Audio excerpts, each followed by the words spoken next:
Okay, hey, it's about 12:02 up here on the East Coast. Carm Capriato from the Remarkable Results Radio podcast here on the very well-known Town Hall Academy. We get together each and every Friday at 12 noon with a panel, and we tear apart a topic, a trend, a subject. And I kind of call this a summit for the forever aftermarket student. Some of our own comments. Hey, we're in episode 82, week 82 of the Town Hall Academy. Yeah, I know, 82 weeks of these.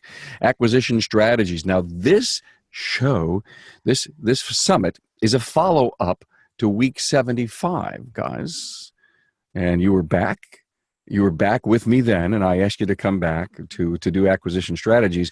And the subject back in week 75 was, am I ready for a branch store? And, you know, I really thought about it, and I said, okay, great, I'm ready. How do I do this thing? So we invited the team back to talk about this. I want to thank Jasper Engines and Transmissions for allowing us to be here today. In addition to the strict quality remanufacturing steps they take at Jasper, they can actually improve a drivetrain's component's original design so that it runs longer and better than it was new. Check out their featured engines and transmissions at jasperengines.com. And someone said to me, who was it, Greg? No, Brian. It's that Jasper podcast. I'm so honored. Oh, yeah. For people to call this a Jasper podcast. Yeah, thank you very much, Greg. Hey, guys, thanks for being here. Greg Bunch, Aspen Auto Clinic, Colorado Springs and Denver area with 5 stores. Is it 5 or is there more now, Greg? It's 5 and working on a few things. He's also the CEO of Transformers Institute and the Transformers Mastermind. Yes. Great group. Know a lot of people in there. Wow, cool. Dwayne Myers, Dynamic Automotive, Frederick, Maryland, 4 stores and growing. That keyword, growing. Good, yes. Cool. Smart growth, Mr. Yes. Dwayne. And Brian Sumps with us, 2 locations in Denver. Growth plans, sir? Oh, yeah, we're obligated to say that, aren't we? Yeah, and growing. No, we are. Yeah, we are. Yeah, why the hell would you guys be here talking about acquisition strategies if you weren't moving and shaking? So now that we've made a decision, let's go back to episode 75, week 75 of the Town Hall Academy. Okay, you got me hooked. I think I'm ready to grow. Now that you've made the decision to grow, Dwayne, tell me how implement in more depth. I mean, that's where we want to kind of go. We got a lot of subjects to cover. Don't have to take notes because, as you know, when we release this podcast next Wednesday, all the notes that we talked about will be there for you. So you can just kind of go clip, copy, and paste and build your own personal action plan. Frankly, we are going to give you today a lot of things to think about. And based on these gentlemen's great experiences, or let's call them wisdom. So, what do you need to build your team? You've got your team. You're really trying to prepare yourself for growth. Am I right, Dwayne? You're dead on. You got to build your team. That's the most important thing. There's no way you can run both stores, a 3rd store, 4th store. You need to build your team, and you got to get them on board and let them know, we're going to grow, and it produces opportunities. I always tell people to train your replacement because you're moving up. We're all moving up. So to put everything into the person that's below you, that way when the opportunity comes, someone can fill your shoes so you can move on to bigger and better things. I also believe you need a set system of SOP. You need to know exactly how everything is done. That way it's easily copied. If you let it go on its own, you will have multiple different stores instead of one company with 4 locations. So it's important to have a strong standard operating procedure, and it takes time, but it's worth it. And you got to start, and you need to really start before you do your second one. We didn't. We paid for it. We had to go back and re-engineer, and we're still working on it, But I recommend anybody that is going to venture to a second one, start working on procedures. You need strong procedures so people know what to do. I got to give high fives to Dwayne. I would work for you, by the way, because I love your style. Welcome aboard. Your passion. You're hired. Okay. And I just do want to encourage the audience, if you find any redeeming value from today's podcast, and I know you will, and you find that team could be a big challenge, go to the website, type in Dwayne Myers, and listen to everything Dwayne and I has done and everything that Dwayne has done in a panel. He is a consummate team people developer. And, that's kind of, if you will, your role here. And I just love the things that he's done. And I really encourage you that if you need some motivation, some support, some help, some ideas, please go listen to everything that Dwayne has contributed to the show. And he is an incredible contributor. Thank you so much. Somebody told me yesterday he's a rock star. That's what you're doing. That's his night job. Oh, no. Like I told you, I've been called a lot of things, but that was a first. Definitely. And Carm, we can meet on September 9th. We're going up to Hershey Park in Pennsylvania. We'll meet in the middle and hammer out a compensation package and have a good time with the whole team. Yeah. I'd like in on that deal if possible. Wow. Yeah. Greg, would you be my agent? Yes. I'll take a small cut. A small 40% cut and you're in. Well, only the first year, Carm. Yeah. Hey, look at But 40% of 10 million is a good deal. So what a 60%. deal. Thank you very much. So, the thing that I was listening intently to what you said, Dwayne, and I know somebody's going to be sitting out there saying, wow, build my team, select my person, but I got to keep it quiet. And there's a confidentiality issue that has to be the umbrella. Guys, I would love all of you to chime in on the value of confidentiality moving forward with growth. I'll chime in a little bit on this, Carm. We had just submitted an LOI to acquire our third shop about 30 days ago. Was not accepted, and sometimes you're going to go through that if you follow your game plan the right way. But when you look at an acquisition, especially if it's through a broker, a listing broker, they're going to have you sign an NDA, non-disclosure agreement. It's very common. It's very typical. Now, and you do want to honor that because you want to honor the seller and his team, but you also want to honor the transition and make it as smooth as possible. We do tell our key leaders in stores because it's crunch time. If you make an offer, you're potentially 60 to 120 days out from having another store. And your team needs to be strategically processing. And we also will tell the team further down that, hey, we're active in pursuing an acquisition right now. We can't tell you the details of where it is, but you need to know, hey, it's game time. I mean, the Super Bowl is right around the corner. But we do ask the key leaders that do know, they might know the location. You've got to have the strictest amount of trust. And it's not a bad idea to have a contract with them too. Say, I need you to sign this piece of paper. And there's an extra layer of honesty and integrity that comes with that, I think. But it's important for them to know what's going on. Carm, I think you were talking about is if people know that we're in acquisition mode, they see dollar signs. They think, hey, Aspen Auto Clinic's on the move. They're looking for more locations. I can get top dollar. I know that I've talked to people that have entertained offers from big corporations, big consolidators, and they certainly look at it that way. That hey, they got really deep pocketbooks, and so like Brian said, once you're in those negotiations, the cat's out of the bag. They know who the potential buyer is, but. And the other thing, I think this probably happened to Brian a little bit with this last LOI. The guy was able to leverage the new buyer and say, hey, we've already got an offer on the table. If you want this thing, you're going to have to make a full price offer. And it worked. His competitor there made a full price offer. So somebody had told me a story, and I hate repeating stories that I don't verify, but something about Walt Disney that he used a bunch of shell corporations and kind of hid the fact that he was buying up the farmland to build Disneyland, because he knew that once one farmer knew that it was Walt Disney and what he was going to do, then everybody else would raise their prices. I heard that about Disney World. Yeah. Okay. Disney World. Yeah. Florida. He bought what? Yep. Half the state, right? Right in the middle. Right. I think it's important that we clarify the acronym of LOI. That's a letter of intent, everyone. And that's what happens when you make an offer. And you go through legal channels and you spell out everything.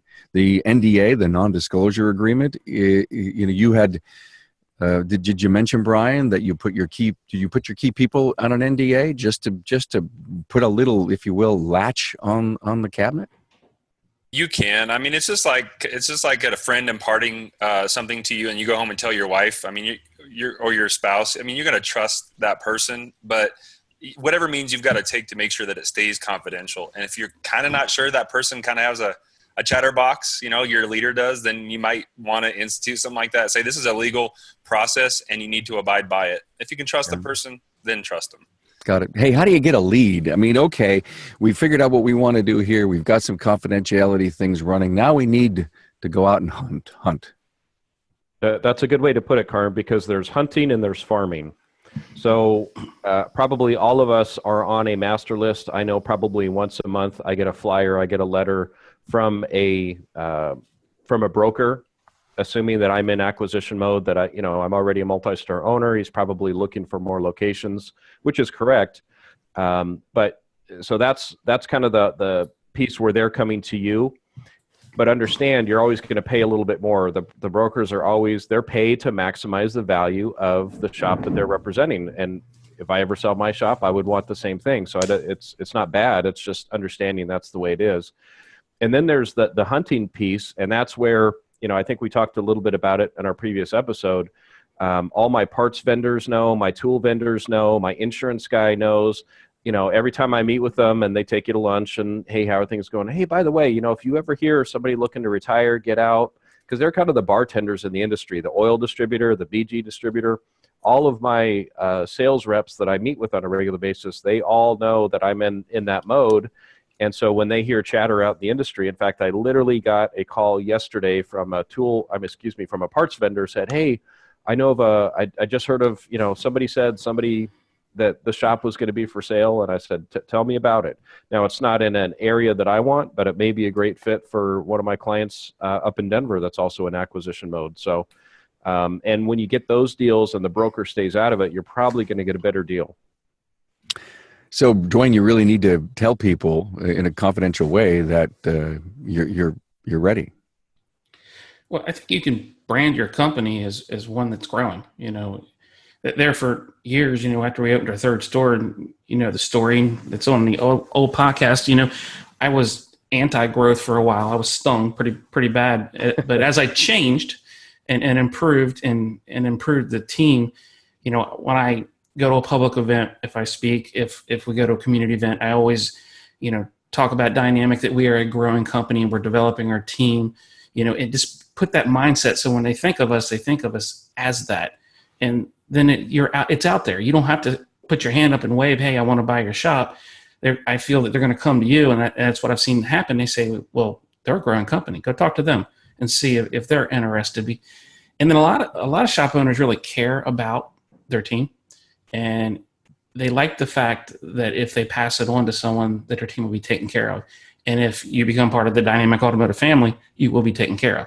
So I think that also helps, and it brings more opportunities your way, and maybe even a better value, because they're willing to give a little, knowing that the value they're getting is a team that's taken care of, that they've been with for years. I like that. Just to speak to that real quick, as a shop owner that would sell, I know I would rather sell to a Dwayne Myers and a Dynamic than a Pet Boys or a franchise or a big corporation that may not treat and take care of my employees and the culture that I've built and the way my clients are treated. So there is a lot of value in what Dwayne's talking about, that, when you have a stellar reputation of taking great care of your people, you're going to make the owner that's looking to sell gravitate toward. Well, Greg, we froze you. We lost you, Greg. Greg, you kind of froze for a while. It must be that hotel Wi-Fi. All right. Am I back? Yeah, but I think we got the gist of what you're saying, and I love it. Did you ever see the press releases from companies that says, hey, here's the reason we sold. Yeah, it was time for us to get out and move on, but we know that our people are going to be happy inside the culture of the new company, and our customers are going to be taken care of. Hugely important. Wouldn't that be a hard sell, to have to walk into your team and say, hey, I'm selling you to this big guy that doesn't care about you? That would really gut me out. And it would hurt a lot of people. That's a conversation. I mean, we've all had tough conversations. That would be a hard one to have. Yeah, and I've without talking about my all my background and all my years in industry, sometimes it's pretty tough to get up and be the person who's buying and tell this team, hey, we're gonna downsize it up, so we're gonna make changes. Smaller company, more independent, more dynamic, the stronger and more powerful the message, and it ends up being real. Guys, we need to sit down with our advisors to help us with this. Am I right? I mean, do we really need to talk to our lawyer and accountant and get some of their feedback before we march forward? Yes, but I'm going to put a little caveat on that. Lawyers are paid to say no, and accountants are always uber conservative. So, and I talk about this in my growth and expansion class, that you need to take their advice, but understand you're the entrepreneur. You're the one that's willing to take risk, but they are going to tell you every single possible pitfall you're going to walk into. And it's obviously, you need to listen to them and you need to understand that, but they're paid to keep you out of trouble, and buying a shop is going to cause trouble. So understand that if you have a very conservative team on there, you'll never grow. So it's good to listen to their advice, but you have to take it in context that you're also the entrepreneur that's willing to put some money on the line and risk to grow your company. If my books aren't crystal clear, am I kidding myself? Absolutely. Yeah, that's Foundation 101, is making sure you understand your finances, your KPIs, your profit and loss statements, your balance sheets, your cash flow. If you don't have a really good handle on that, that is absolutely Foundation 1. I tell people, a lot of people built their shop kind of like a mobile home or a small single family home. The foundation is there, but it's not solid. And understand, you're scraping that building off, and you're going to build an apartment building. You're going to build a fourplex, and the foundation that you were on is not going to sustain what you want to build. So, we recommend doing a SWOT analysis. You and I talked about that on your foundation, and find out where the holes are and really work to shore those up. Is it going to be perfect? No. It's like having kids. You'll never have the perfect time to have kids, but you can certainly build a stronger foundation. And it sounds common sense, but you'd be surprised how many of us grew without going through that exercise. Great point. Greg brought up SWOT. Go to the website, type in SWOT in the search bar, and listen or watch that episode that we did. It was last November, if I recall. Yeah, I was at the SEMA show. Yeah, and I was at Apex. I went to Frank Scandura's to use his conference room to do it. I remember that. Yeah, remember? We had dinner together. It was a great event. Thank you for that. And SWOT, really important. You get a great handle on the business and get the feel from your people as you are building your strategic plan for growth. And I think it really helps you realize the opportunities, the weaknesses, the strengths, and the threats that you have in your business. One other thing, as far as an advisor, guys, good relationship with your banker? Absolutely. Yeah, talking about finances, I think Greg touched a little bit on the understanding the state of your current business and your ability to acquire. When you start involving CPAs and your bankers, it's really about, in my opinion, it's about, can we get this deal done? See, when you acquire a shop, you need to make sure that your existing stores are healthy. We talked about that last time. Dwayne touched on it a little bit this morning. Your DNA being in those stores, the financial ability of that store to sustain itself. But when you're talking to these advisors, it's, what does this deal look like? What is my debt service going to look like? What is paying a 3 times or a 3.5 times or a 2 times multiple on seller's discretionary earnings look like? What's my debt service? How much should I be paying in taxes on my net profit? And is there going to be enough left in this new shop at the end of the day to make me feel good about acquiring it over a 10-year amortization on the debt service? So when you start thinking about, what's our financial position? Ultimately, a bank's going to say, you got to come up with this much money down. Do you have that? And after that happens, it's all about debt service. And it's all about the ability to service the payments and still have cash left over once you've done that. Great point. Thank you so much. Hey, how many times has a customer said that a new vehicle may look and smell nice, look so pretty, but the reality is that they come with seemingly endless monthly payments, higher license fees, and higher insurance premiums? Well, the better solution for your customer is a remanufactured component, engines or transmissions from Jasper, and it means a new lease on life for your customer's trusted old friend. So if I'm looking for property, if it's either, greenfield, nothing on it, or maybe even to buy an abandoned building, get a realtor or go out and start driving the neighborhoods. I'll take that one. A lot of us found our house, just like you're talking about. Residential real estate, think of that as the big fluffy pillow. There are so many laws and regulations around purchasing a home because the government knows that we're all ignorant and we just fall in love with a house. So there's lots and lots of laws to protect us. Commercial real estate is truly a gloves off, you better know what the heck you're doing battle.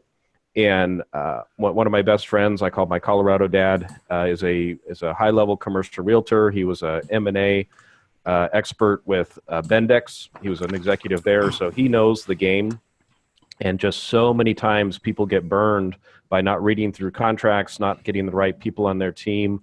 Leases that are signed that make make you responsible for replacing the air conditioners. And even he said one guy had to $40,000 to replace the roof on his building because he didn't read through his lease and find out he was responsible. If the roof ever leaked, he had to pay for it as the tenant. So I'm a very big believer, not just having a realtor involved if there's real estate involved, but having a high-level realtor, someone that knows the game, has some gray hair, and played ball in that arena. It is not, don't grab your residential realtor and say, hey, can you help me buy a shop?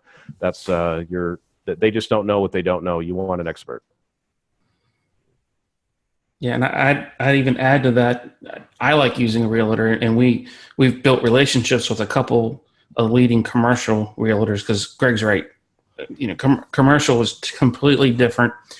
I also use a contract lawyer to read over anything before we sign it because you got a roof or whatever. It's worth it to pay him to read that document because I can read it all day long and my eyes will bleed. And I do read it. I still read it, but I want someone that's a professional that understands it better than me. And sometimes you're like, wow, I didn't know that was there. And you need that protection. If not, you can live a life of work just to pay for a mistake.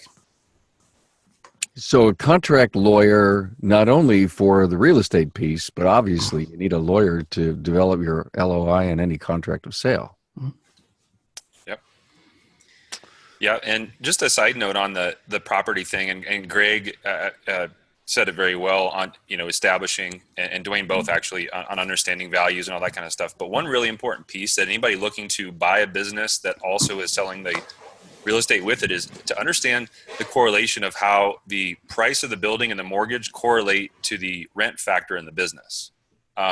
Somebody can want a lot of money for a building and not a lot of money for the business, and if you got to know how they work together, you can still make that deal work. It's really dollars and cents at the end of the day. But you really need to understand, have somebody advise you on how cap rates work. There's commercial appraisal, which, as Greg mentioned, it's a little bit different process than a home appraisal in some ways. And it's really important to watch how, if you own an LLC that owns the property or you're going to be buying that building, how does your lease contract with your own business work, and what are you going to need to make on that lease and triple net and all that kind of stuff? You really got to have an understanding how they work together, or you can get burned on that too. Looks like we could do an entire show on real estate transactions and valuations. And you're right. Hey, a side question here, guys. It's really important to ultimately one day own the real estate. That is a controversial topic, Carm. I am in the camp that says no, that is not a requirement. When I moved to Colorado Springs, I worked at the busiest shop as a technician in town. We could not park on the parking lot. And now that same shop 23 years later is a ghost town. There's barely any cars there. It's in a really bad part of town. The whole town has shifted north and east. And I saw this owner. He's in his 70s, super nice guy, great guy, but he can't retire. He had put all his eggs in the basket of that piece of real estate, thinking that was going to be his retirement. And now with the property, probably it just really isn't worth very much until the city decides to revamp that part of town. So if he was on a lease, he could have moved his location to where the new part of town is. There's a lot of things he could have done and been in a much better position. So, what he thought would work in buying real estate did not work the way he'd hoped to. And other times, it's great to own your real estate. So I think it's a case-by-case situation. Sounds like he should have been a multi-store owner there, Greg. That might have helped him out a little bit. Yeah, he was. He had two, and the other one was even in the more of the ghetto than this one. So I'm a believer that the deal will dictate if you're going to own it or not. Because in the end of the day, if you can make a good net if you rent it, do it. If you can make a good net if you own it, own it. It's case by case. We're split in the middle. 2 are rented, 2 are owned. It's nice to own it because you have leverage. As you pay that down and you want to venture out, that's capital. You can use that. It's yours. You don't have to ask anybody for it. So there's a good thing there. But then it's also nice that if you rent it and that area goes south on you, like Greg says, you just pull up stakes and you move. So there's a benefit to both. You need to be careful, but I think both can work. You just have to decide, can it be done? Thanks, guys. Okay, look at I found Greg said earlier, had lunch with my supplier.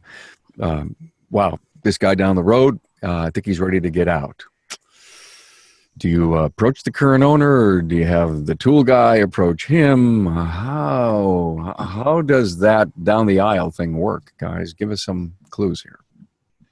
Yeah, and I'll tell you just a brief story. I after our last offer was not accepted, we got back on the phone, and I'll tie a story real quickly to what you just talked about on the real estate to make a point too, as a joint story.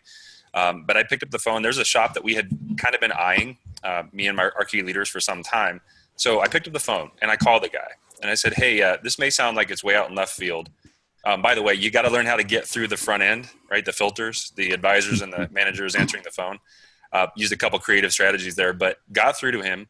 And I said, "Hey, this may sound out in left field. Have you thought about moving on from owning the shop?" And he said, "Actually, yeah, we're in the process right now." I said, "Really? You have a buyer?" And he said, "No. After 32 years, my landlord sold the building out from underneath us and we have no home. So we're liquidating the business and I'm trying to find a new home for my staff." So just a thought, there is advantage if you own the building. If you don't, get a good lease contract. But I'll continue the story. And so, we called the guy and he didn't have a plan. And so it was interesting. I think, 6 months ago, a year ago, if we would have done the same thing, we might've been able to get a deal done, sign a long-term lease with his landlord and do it. So, certainly talking to these owners that, are along in their tenure, just phone calls can go a long way. And something you can try and add into your lease is a first right of refusal. Basically you get offered the property first, so they can't sell it out from under you. And if they ask too much money for it, well, at least you can start to work on it at that point. But a lot of them, we've added in ours. People will take it. So back to Dwayne, have you ever just picked up the phone? Did they contact you? What's your preferred method? I like it when they contact me. That's how I've done it. One is, they know you're looking. Our fourth store in Frederick, the guy came to one of our car shows. He was an avid car fan, came to one of the shows, and I had met him. Apparently, I didn't remember him, but he cold called me, and I just laughed at him because he threw the magic numbers out there, what it was worth and what he wanted, and once I dug in to what he really had, that I don't think he understood the gem he had sitting there waiting. I got interested, but yeah, I figured I put it out there and I try to get them to come to me or just have small talk with people, but I've never actually went and knocked on someone's door and says, "Give me your keys." I haven't done that yet. Craig, what do you prefer? I'm a relational guy. And I have, over the next 60 days, I'm probably going to have 2 lunches just like you're talking about. And it'll be set up by the vendor and just say, "Hey, Joe Schmo wants to go to lunch," and just sit down and talk. "Hey, what's going on? What's your situation?" One I know is a really ugly divorce. And, the guy wants out and I don't know what that's going to look like, but it's just a discovery lunch that will be set up by my vendor. And you just, if you're real with people and you ask them questions and they know that you're going to be fair, you can usually get a good, honest conversation out of it. And like Dwayne said, everybody thinks their business is worth X, and sometimes it's realistic and sometimes it's out in left field. And you just have to hold that poker face and say, okay, you want $2 million. I understand. Let's start looking at some numbers and see if it's really worth that, without going, are you crazy? You do $700,000 a year in business. Right. What's wrong with you? Yeah. So, don't play that card. Yeah. Yeah. I mean, think about it. Our businesses, most of these people we're going to buy businesses have probably owned them for well over 20 years. It's like a kid to them. It's, they poured their life into this. So treating that with delicacy and respect is a very important part of this. And you don't want to insult them. If they want X and we know it's not realistic, a good way to do it is say, I want to help you come up with this. Let's go through the numbers and let's figure out where it's at. And it's like they figure out, wow, this takes away, this isn't good. That way there's no hurt feelings and you can come to a more realistic number without getting defensive. Look up the J-curve of change. I don't have a chance to go through this seminar here, but usually people hear about something and then it drops and then they get really depressed and they're not happy about things, and all of a sudden they work themselves way up and out of their situation. So to your point, Dwayne, when you finally say, let's go over the numbers, and in a very mature, logical way, as you look at the evaluation of assets and the NOI of the business, the person says, oh my God, I want $2 million. He's offering me 500,000. You got to give that person some time to climb up and out and realize that that your offer is probably, apropos to what he really has. And so, Greg, you could probably tell us with five branches that you've probably given enough time for an owner based on an LOI that you have given time to, if you will, realize it, what it really means. Right. And we've made an offer on a store that I would still like to have in the family, but it was about half what he was asking, and he was a little bit offended and said, how did you come up with this? And I said, well, we did a business appraisal. I had my accountant, paid him a couple $1,000s to go through the numbers, and they run it through a formula. And a business can be valued in many different ways. So obviously I'm coming in on the low end, and one of the things that they noticed this is kind of a little trick that I learned through that process, is all the equipment was heavily, heavily depreciated, meaning this guy knew for a couple of years he's looking at selling, so he had not replaced any equipment. So knowing going in, hey, there's lifts that are 15 years old, the AC machine needs to be replaced. I mean, he just did not upgrade anything knowing he was going to sell it. So that counted against him. And so he said, no, I'm going to keep looking. And to this day, he still hasn't got what he wanted. And so I know that, when I'm ready to go back and take another bite at the apple, I could bump up my offer 150,000 and I may be able to get it. So I'm patient, right? The person that has the most to lose is going to run first. So I can just wait. And when I'm ready and he's getting older, maybe a deal will still happen, but I'm just not in a hurry to go get it. So I'm in the driver's seat.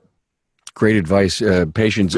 Brian, Greg is kind of talking about negotiations right here. Let's jump into that. Any challenges, anything you recently went through? Yeah, there is, actually. Greg knows the story, but I sought a lot of counsel in this particular recent offer. It was a substantially profitable business. It was in an amazing location with real estate. So there was two camps in negotiation. And Greg and I talked about the philosophy of never splitting the difference, a book. Come in low, expect, if you're here and they're here on the asking price, expect to settle somewhere. Okay, so I sought a lot of counsel.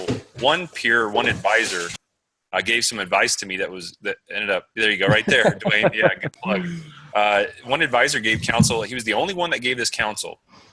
There's another plug, Dwayne. Yeah, thanks. Who told you about those books, This is the only advisor that gave this counsel. He said, Brian, I've never seen a deal increase in price after it's been agreed upon in price. Right.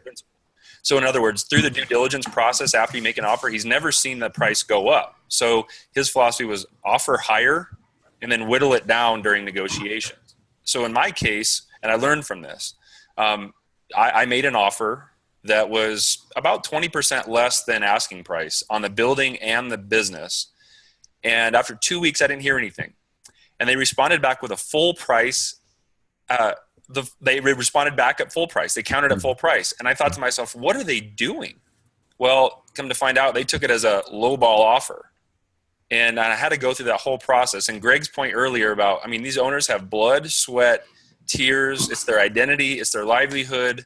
And so anyways, I ended up making an offer that ended up about 90% of asking price, and it still wasn't accepted.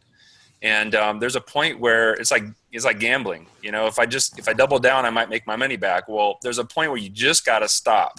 You got to execute your evaluation, execute your offer. And they said, come in at your highest offer. And I did, and it wasn't accepted. So I've got to be, as frustrating as that is and as discouraging as it is, you've got to stick to your guns. But the point is that you can insult people. And so it's traditionally, if it's like a Craigslist ad for a TV, yeah, you might come in low and who cares? But on this, you're talking about substantial, this was millions of dollars of a transaction. This is not chump change. And so, you know, it's a delicate situation on both ends, both what I'm putting in the deal and how this seller feels about it. So I learned a little bit in that process. Love it. Thank you, guys. Any negotiation challenges that you'd love to share, Dwayne, or advice to give?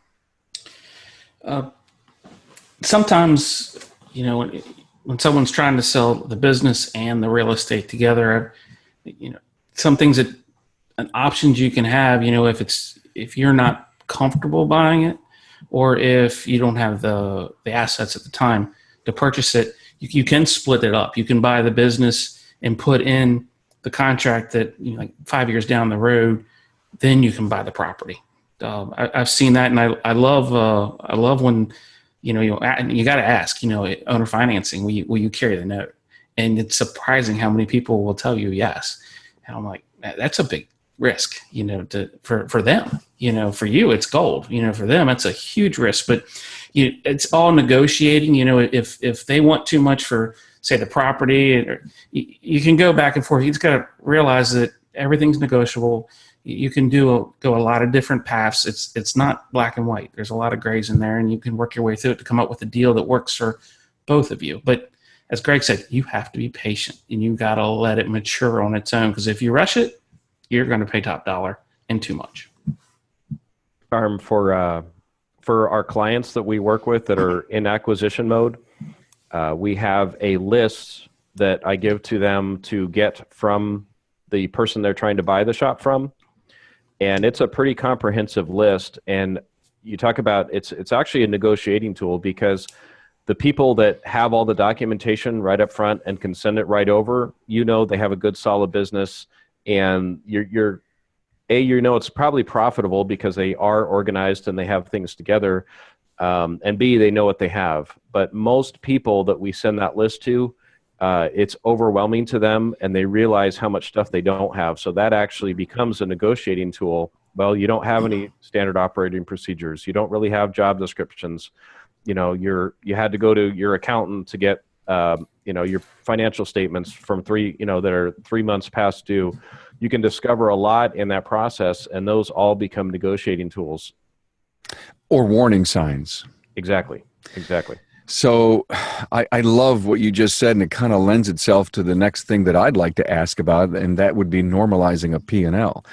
You may get a 3-month-old P&L, and now you need to sit down into your own spreadsheets, into your own pro formas, and you need to say, you know, what's going on with the owner's pay and perks, and, you know, is the beach house, you know, inside the P&L. Right. I know that never happens, but, you know, you have to do some real heavy floating office. The floating office. The floating office. I take clients there all the time. It's the training center. It's the training center out on the lake. And any trouble, any experiences on normalizing a P&L? And when I say normalizing, just try to get their P&L as close to yours so you can see where the business may be headed. Yeah, everybody that I've noticed, unless they've been in a 20 group or a group that normalizes them, like you say, they all run things differently, different chart of accounts. So I've looked at enough P&Ls in my career to be able to discern where money's going and say, hey, why are the technicians and the service advisors all lumped into one payroll?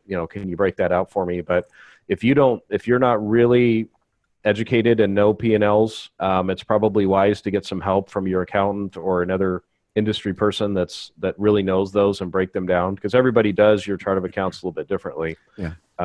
And sometimes, like you said, you uncover the floating office or other perks that are in there. And you know what? That's the one positive thing about buying a business from a business broker is they've actually done that homework for you. They will break down what the real expenses are, what's inflated. Obviously, they do it in a way to inflate the value of the business. But I tell my clients too. Brian's had me. I've told him this. I've told some of the other people in our mastermind group. Just find a shop for sale from a broker. I don't care if you're really interested in it or not. Sign the NDA and go through the process. And it's a great learning experience. You will learn a ton just by investigating, reading through their brochure, finding out, why they think the business is worth what it is. It's a great learning experience. That's a great point. Broker is going to do some of the legwork for you. Right. One thing when you ask for the financial information, what I found is a big turnoff is when they send you back your point of sale information, thinking that is their P&L. I've had it happen to me twice in not too long of a time, and I'm just like, and I would ask questions, and they just didn't know, and they're like, "Well, I need to get to my accountant," and I'm like, "Well, it's a P&L. You hopefully, if you can't read that, I'm terrified of your business already." Oh, that would be Google search. But that's, like I said, but that becomes negotiation. If they're on a prime corner, that, high traffic count, great demographic, they just don't know what they don't know. You can capitalize on that. Great point. Okay. This was great. Loved it. We're not done yet, but I just want to give one more great high five shout out to Jasper for supporting the Town Hall Academy. Performance and reliability. That's what Jasper's remanufactured engines provide mile after mile. Jasper's running complete engines are dynamometer tested with horsepower and torque ratings recorded. There's a nationwide warranty, including 2. Talk about great, hard, perfect, working, dependable service. And Jasper's diesel engines are great for your fleet customers too. So thank you, Jasper. Let's end this with a little discussion on financing ideas, some creative financing thoughts, guys. I just want to, Brian, you just went through an SBA thing. Yeah, this year SBA changed the qualifications for their lending on businesses, and they changed it in January, and then they kind of re-changed it in April. And I will say that every bank handles the SBA lending guidelines a little differently. Some banks can lend with different parameters than other banks. So you need to, have a relationship with a couple of banks and look at the opportunities. But I'll give a drive-by of some of what I think are really important. Traditionally, banks do not want to lend on a business acquisition. They just don't. So the SBA takes a lot of the risk out of that for the banks, and they cover the portion that is not given as a down payment. So if you buy a business for $1 million, what they're going to ask for now is probably 10 to 15% equity or down payment by the buyer, and could be up to 25% depending on how attractive the business looks. Of that, they probably want the buyer to have at least 10% down, and they will take 5 or 10% from the seller to carry. What that means is that the seller will basically finance you as a buyer over several years. The SBA will probably ask that buyer not get any payments, the seller not get any payments from you, the buyer, for at least 2 years. And in some cases, they'll ask the seller to not receive any payments for the full life of the loan. So I personally love having the seller with skin in the game. I love for them to carry some small portion of it because it gives them incentive to what I call finish strong. Means they're not going to let this thing go to crap the last 60 days or 90 days before transition. They want that money, and you want them to hand off to you a really strong business. So it's called, usually it can be a 7A loan is the terminology, at least what's most common. And so be prepared to have 10% or 15% of whatever you're buying it for as cash or liquidity that you can put down or collateralize. Sometimes they will use assets in the mix, but depending on how strong they are, but most of the time they won't. Dwayne mentioned in an email that he did some conventional loans from a bank. I've not found any bank that will touch a business acquisition with a conventional loan anything less than probably 25% down now. So that's some creative things. And then on the building side, usually at the SBA was it 504? I think is a terminology for that real estate side. And on that, usually 10% down if your business is going to occupy that building, and then 20% down if your business is not going to occupy that building. So you can start doing some numbers. I mean, $1 million or $2 million transactions, you're probably going to have to be coming up with $150,000 to $200,000 down, which, to the point earlier, might be something to consider if you want to buy the building. Maybe you can't because you don't have enough cash. That might be a situation where you buy the business, get a good lease contract on the building, and then save your cash for future growth or working capital or whatever. So yeah, that's basic guidelines, at least what I found in the SBA lending parameters. Do you guys have anything different on that? Your knowledge? No, the SBA is a painful process. I've been through 2 of their loans. But it's really truly designed for a small business to grow. That's exactly what it's made for. If you're going to go SBA, I recommend a local bank, but one that also has direct lending capabilities, and they can make approvals in-house. Yeah. There's a lot of small banks that say, oh yeah, we can do SBA, but then they have to third party everything and the process is longer and the fees are more. On one of the acquisitions I was looking at, I took all the paperwork in, took my financials, and essentially got pre-qualified. Now, I ended up not doing that acquisition yet. It's still on the market, but they made it much easier than the first 2 that I'd been through. And just I want to be careful what I say here, but I am working with a company that could revolutionize the way we can do acquisitions on the finance side. I've been working on a project for about a year or so, as soon as I can be more public about that. But there are people and there are large companies considering that the industry is changing and that they need to get behind good shops that can expand, and putting some weight behind that. So as I learn more about that, I'll be able to tell you guys more about that. But there's some pretty exciting things that could be available the next 6 months. It's financing. Yes. Cool. Good stuff. You have an outlet here the day you would like to. Yes. spread that word. As soon as I have permission to share, I will No share problem. that. Thank you so much. There are some really cool things. And you had said before the broadcast, you got some big projects. There are people that know the future is drastically changing in automotive, and they want to get behind their people that are doing things correctly. Yeah, got it. Hey, Dwayne, I'm going to let you end this with your thoughts on financing and what you've used before. I'm definitely going to key off of what Greg said, because I have not done an SBA. So my bank has always said we have a better deal than that. Go local, go community, and have a backup bank too, in case they get sold. Right. Good advice. But the community bank does not have the regulations that the big national banks do, so that they can drop the percentage of down payments. What you also can do is, once you have some successfully running shops and you own some property, you can cross collateralize that asset where you don't have to come out of money if you don't want to. It's just an option. But doing that can give you more opportunity. Say you want to buy the business and the property, but you don't have that extra $250,000 to put down for the property. You can tie it back to one of your other shops. Of course, you'd be smart about it, but it's a way of growing as long as you do it smartly. You grow that way. But I think the bigger you get and the more assets you have, the bank gets a little looser with you.